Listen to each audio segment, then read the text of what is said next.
Welcome to Gajas kitchen. இன்னைக்கு நான் வீட்லயே பானிபூரி செய்ய போறேன். பானியெல்லாம் நான் வீட்லயே தாங்க ரெடி பண்ண போறேன். வாங்க எப்படி செய்யலான்றதை பார்க்கலாம். அதுக்கு நான் ஒரு பிடி புதினாவும் கொத்தமல்லியும் அலசி எடுத்து வச்சிருக்கேன். 2 பச்சை மிளகாய், ஒரு பிஞ்சு இஞ்சி. இதை ஃபர்ஸ்ட் இப்போ மிக்சியில் போட்டு அரைச்சி எடுத்துக்கலாம். அதோட நான் எலுமிச்சம்பழம் சைஸ் புளி ஊற வச்சிருக்கேன். அதையும் இதோட போட்டு அரைச்சிக்கலாம். இப்போ நம்ம அரைச்சதை ஃபில்டர் பண்ணிக்கலாம்.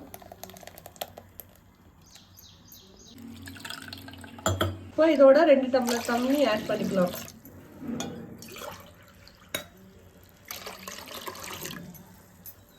உப்பு போட்டுக்கலாம். சீரகத்தூள் ஆட் பண்ணிக்கலாம்.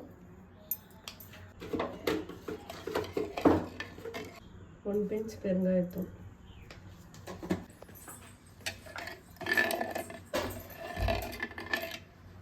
இப்போ இதில் கொத்தமல்லி ஆட் பண்ணிக்கலாம்.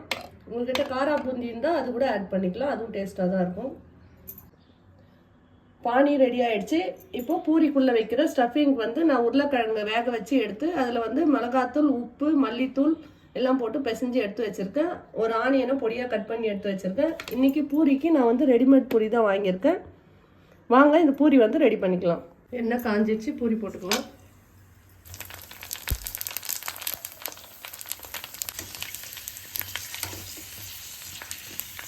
இப்போ பூரி பொரிஞ்சிச்சு, எடுத்துடலாம்.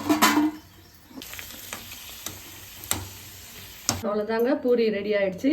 வாங்க இப்போ ஸ்டஃபிங் பண்ணி சாப்பிட்லாம். இப்போ ஸ்டஃபிங் பண்ணிக்கலாம்.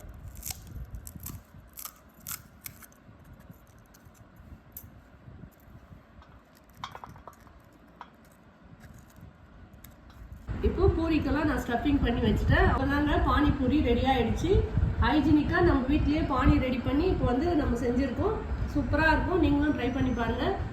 வீடியோ பிடிச்சிருந்தா லைக் பண்ணுங்கள், ஷேர் பண்ணுங்கள், கமெண்ட் பண்ணுங்கள். மறக்காமல் சப்ஸ்கிரைப் பண்ணுங்கள். தேங்க்யூ.